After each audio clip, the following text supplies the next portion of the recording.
مجید قرآن مجید کی جو آیات تلاوت کی ہے اس میں اللہ رب العالمین نے یہ ارشاد فرمایا کہ کنتم خیر امہ اخرجت للناس، فرمایا کہ تم بہترین امت ہو، تم امت وسط ہو۔ اب اللہ رب العالمین خود یہ فرما رہا ہے کنتم خیر امہ اخرجت للناس، کہ تم امت خیر ہو، امت وسط ہو، جو کیا کرتی ہے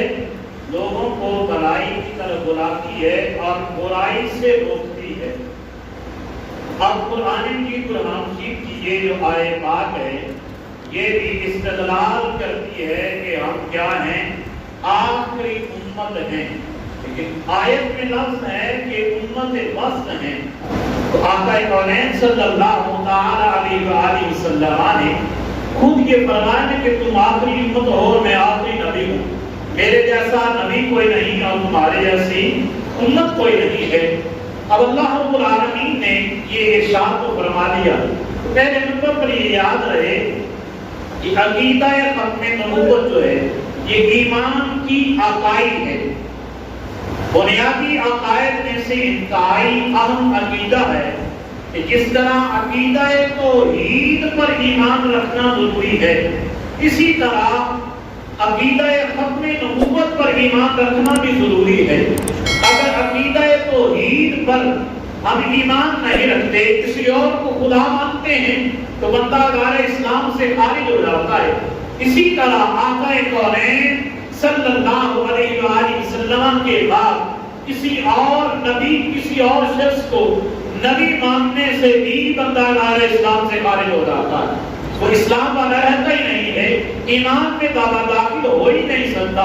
تو اللہ رب العالمین نے یہ ارشاد فرما دیا کہ تم آخری امت ہو، تم امت خیر ہو جو لوگوں کو برائی کی طرف بلاتی ہے اور برائی سے منع کرتی ہے، برے کاموں سے روکتی ہے۔ اب یہ فرما دیا اللہ رب العالمین نے، اور آقا کونین صلی اللہ علیہ وسلم کا اپنا بھی فرمان ہے، اور قرآن مجید قرآن مجید کی طرف آتے ہیں۔ قرآن اب اس بات پر استدلال کرتا ہے اور پورا خلاصہ قرآن کا اس سورہ پاک میں ہے، اور قرآن کی ہے بھی یہ مختصر سورہ پاک، جس کے بارے میں امام شافعی رحمہ اللہ تعالی آپ فرماتے ہیں کہ اگر قرآن کی بقیہ 113 سورتیں جو ہیں وہ نہ بھی نازل ہوتی، بس یہ ایک ہی سورہ پاک نازل ہو جاتی تو یہی امت محمدیہ کے لیے کافی تھی۔ اور وہ آیت سورہ پاک کون سی ہے؟ فرمایا والعصر، کہ فرمایا کہ زمانہ حضور کی قسم ہے۔ اب کچھ مفسرین نے یہ ترجمہ کیا، اور بعض نے کہا کہ قسم ہے زمانہ حضور کی قسم، اور اس زمانے کی جو تیزی کے ساتھ گزر رہا ہے، تیزی کے ساتھ گردش کر رہا ہے، اس زمانے کی قسم ہے۔ آگے فرمایا والعصر ان الانسان لفی خسر، فرمایا کہ بے شک انسان خسارے میں ہے، گھاٹے میں ہے، اسے خبر بھی نہیں کہ اسے نقصان ہو رہا ہے یا فائدہ ہو رہا ہے، لیکن فرما دیا کہ بے شک انسان خسارے میں ہے۔ آگے آئے پاک ہے جو ہے اس میں 4 بنیادی چیزوں کا ذکر کیا گیا ہے۔ 2 کا تعلق انسان کی زندگی کے ساتھ ہے، اور 2 کا تعلق انسان کے اعمال صالحہ کے ساتھ ہے، اور آخری زندگی کے ساتھ ہے۔ فرمایا کہ ان الذین آمنوا وعملوا الصالحات، فرمایا مگر وہ لوگ خسارے میں نہیں ہیں جو ایمان لائے اور نیک اعمال بھی انہوں نے کیے، اور کیا کیا؟ آدھے ہاتھ میں ساتھ چلتے رہے، صبر کا دامن تھامتے رہے۔ اب پہلی جو ہیں اعمال صالحہ اور اعمال جو ہیں ایمان جو ہے،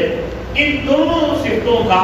دونوں صفات کا تعلق جو ہے انسان کی دنیاوی زندگی کے ساتھ ہے، تو وہ یہاں اعمال ایمان لائے اور اعمال صالحہ کرے۔ اب اعمال صالحہ کرنا ضروری ہے، اور پھر فرما دیا کہ اب اعمال صالحہ جب ایمان لائے گا پھر اعمال صالحہ نہیں کرے گا، اور اس کے بعد کیا کرنا ہے؟ اب فرمایا کہ ان اعمال میں تواصی کا پایا جانا بھی ضروری ہے، اور وہ تواصی کیا ہے؟ فرمایا وَتَوَاصَوْا بِالْحَقِّ وَتَوَاصَوْا بِالصَّبْرِ، وہ کیا کرے؟ وہ صبر کے ساتھ صبر کا دامن بھی تھامے رکھے،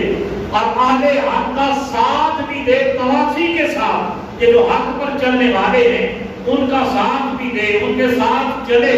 اور پھر کیا کرے؟ وَتَوَاصَوْا بِالْحَقِّ وَتَوَاصَوْا بِالصَّبْرِ، اور صبر کا دامن جو ہے وہ تھامے رکھے، اور تواصی اس پر کرے کہ اگر کوئی مشکل بھی آ جائے تو پھر اس پر اسے صبر بھی اختیار کرنا آتا ہو، اور پھر اگر دنیا میں کچھ معاملات میں کمی بھی ہو تو پھر وہ اس پر صبر اختیار کرے۔ اب جملہ مفسرین نے اس پر کلام کرتے ہوئے یہی فرمایا کہ انسان کو یہ چاہیے کہ وہ دنیا میں رہتے ہوئے اب کیا کرے کہ وہ ایمان بھی لائے اور نیک اعمال بھی کرے، اور اگر کوئی مسکرا جائے